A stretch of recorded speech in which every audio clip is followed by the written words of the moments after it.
नाज़रीन अस्सलामु अलैकुम। सफ़ा ऑनलाइन में आपका इस्तकबाल है। मैं हूं मुनव्वर सुल्तान और आप देख रहे हैं ख़ास खबर। भूखों को खाना खिलाना, ज़रूरतमंदों को उनकी ज़रूरत पूरी करना, गरीबों की मदद करना हर मज़हब में समाज और पुण्य का काम समझा जाता है। हर आदमी अपनी सतह के एतबार से गरीबों की मदद करता है, ज़रूरतमंदों को उनकी ज़रूरत पूरी करता है, परेशान हालों की परेशानी को दूर करने की कोशिश करता है। ये बहुत अच्छा काम है, लेकिन गरीबों का मसला इससे हल नहीं होता। गरीबों को दो वक्त की रोटी तो मिल जाती है, उनका पेट भर जाता है, लेकिन उससे उनका जो मसला है वो हल नहीं होता। गरीबों के मसले का जो असल हल है वो हल ये है कि उनको उनके पैरों पर खड़ा करने की कोशिश की जाए। उनके लिए कोई ऐसे रोज़गार का इंतज़ाम किया जाए जिसकी बुनियाद पे वो आइंदा के लिए ख़ुद कफ़ील हो सके। उनके लिए कुछ इस तरह का इंतज़ाम किया जाए, ऐसा कुछ उनके लिए किया जाए कि आइंदा वो मांगने के बजाय देने वाला हो जाए। जी हाँ नाज़रीन, ऐसे बहुत से लोग मिलेंगे आपको कि जो गरीबों की बड़ी इमदाद करते हैं, लेकिन ऐसे बहुत कम लोग मिलेंगे जो इस बात को सोचते हैं कि किस तरह गरीबों को उनके पैरों पर खड़ा किया जाए। ऐसे ही एक NGO है जिसका नाम है फलाही बैतुल माल, जिनका काम है और जिनका वाज़ेह नस्बुल ऐन है कि किस तरह गरीबों को उनके पैर पर खड़ा किया जाए। और उस NGO के पीछे जो दिल और दिमाग मुतहर्रिक है, जो हाथ कोशां है, उसका नाम है मौलाना जहांगीर आलम कासमी साहब। आज हम बात कर रहे हैं फलाही बैतुल माल की उन कोशिशों का जिसके गवाह लखनऊ के लोग हैं।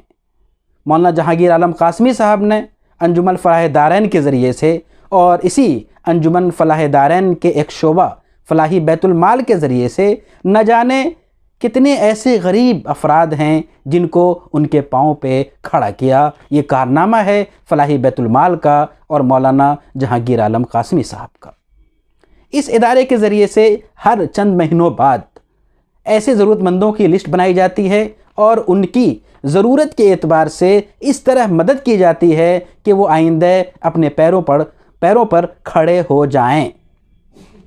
बारहा अखबार में ये ख़बरें आती रहती हैं और आज हमने ख़ुद अपनी आँखों से देखा कि किस तरह फलाही बैतुल माल के ज़रिए से कई ऐसे गरीब अफराद की मदद की गई कि आइंदा वो ख़ुद बरसरे रोज़गार हो सकें, ख़ुद अपना रोज़गार पैदा कर सकें।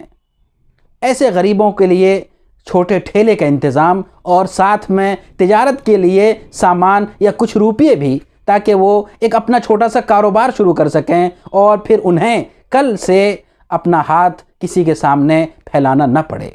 हमारे माशरे में ऐसे बहुत सी गरीब औरतें हैं, बेवा औरतें हैं, लोग उनकी मदद करते हैं, लेकिन अगर मदद की शक्ल ये हो कि उनके लिए कुछ इस तरह का रोज़गार शुरू करवा दिया जाए।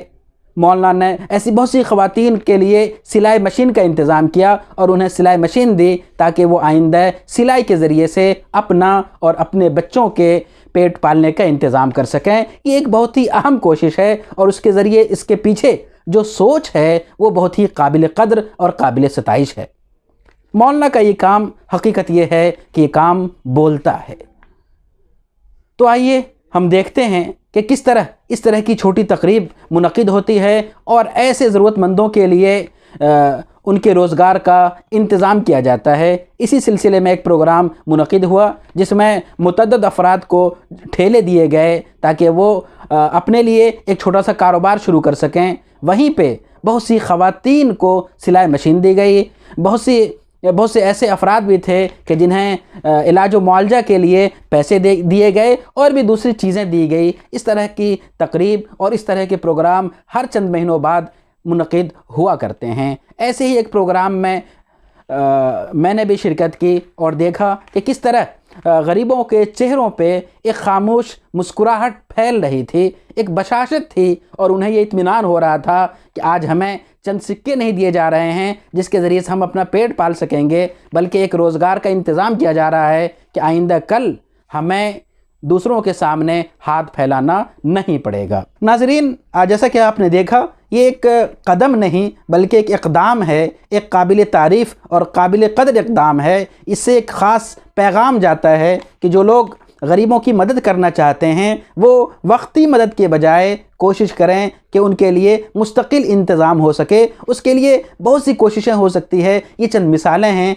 जो मौलाना ने पेश की और मौलाना मुस्तकिल इस सिमत काम कर रहे हैं। इस काम को आगे बढ़ाने की ज़रूरत है। हर एक इलाके में इस तरह की कोशिश होनी चाहिए ताकि हर चंद महीनों बाद, बल्कि अगर हर साल चंद गरीब भी बरसरे रोज़गार हो जाए, ख़ुद कफ़ील हो जाए, वो मांगने के बजाय देने वाला बन जाए, तो चंद सालों के बाद हमारे माशरे में बड़ी तब्दीली आ सकती है। इसी के साथ मैं आपसे रुख़्सत होता हूँ। फिर मुलाकात होगी किसी और दिन किसी ख़बर के साथ।